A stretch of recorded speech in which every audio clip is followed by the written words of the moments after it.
You're listening to Brain Lenses, a show about how we perceive the world, ourselves, and each other. I'm Colin Wright.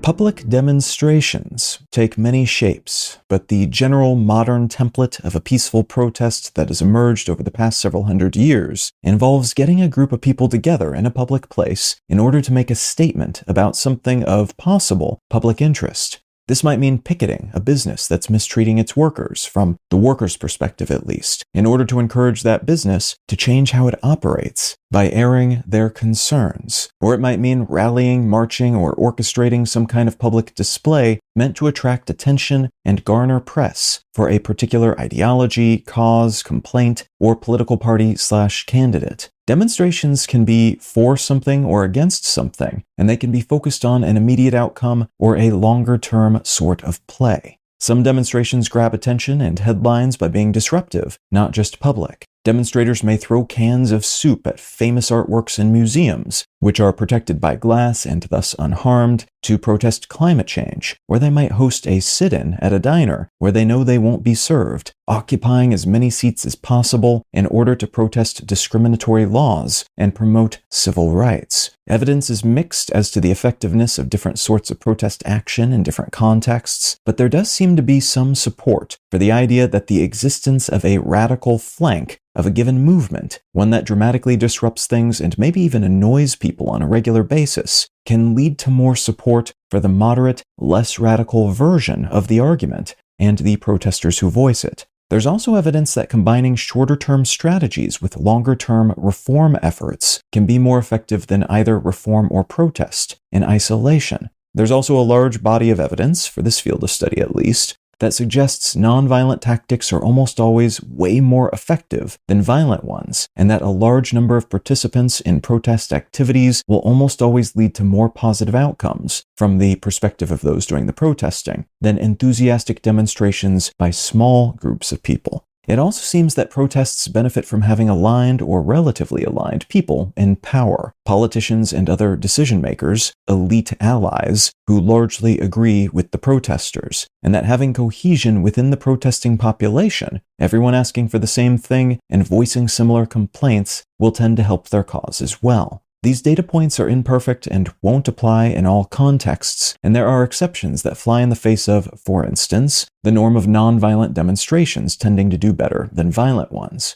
That said, the data we do have gestures at why those who oppose a given group of protesters often try to paint them as a small group of violent radicals, and often try to position them as being outside the mainstream. If they can successfully label demonstrators in this way, they stand a better chance of disempowering them and stripping away their legitimacy in the eyes of the public and in the eyes of elites that might otherwise support them. There's also reason to believe that the radical flank approach can backfire, all unto itself, as extreme tactics can lead to annoyance and even hatred toward those engaging in those tactics. And if those radicals are generally perceived to be undifferentiated from their non-radical fellow travelers, that can further delegitimize everyone involved and the causes for which they are fighting. Interestingly, while some studies show the majority of people in some countries believe that protests seldom make a difference, they actually sometimes do, though not usually in the way protesters think or seem to think they will. On occasion, a protest will result in relatively rapid changes in how things operate,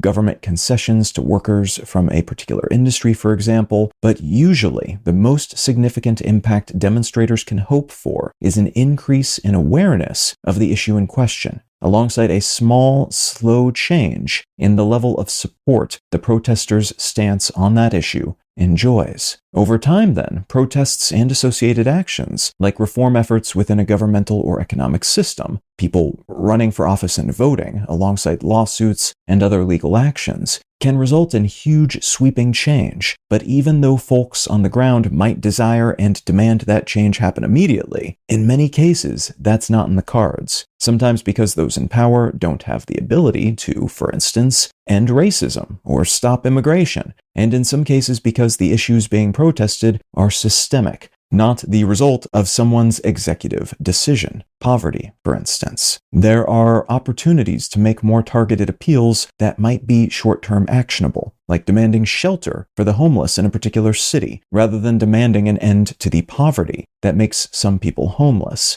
But for some causes and in some contexts, playing a long-term game, aiming for awareness and mobilization over the course of decades if necessary, with a sequence of short-term, concrete milestones along the way toward a more substantial outcome, seems to be the most consistently successful approach, historically at least, to collective action.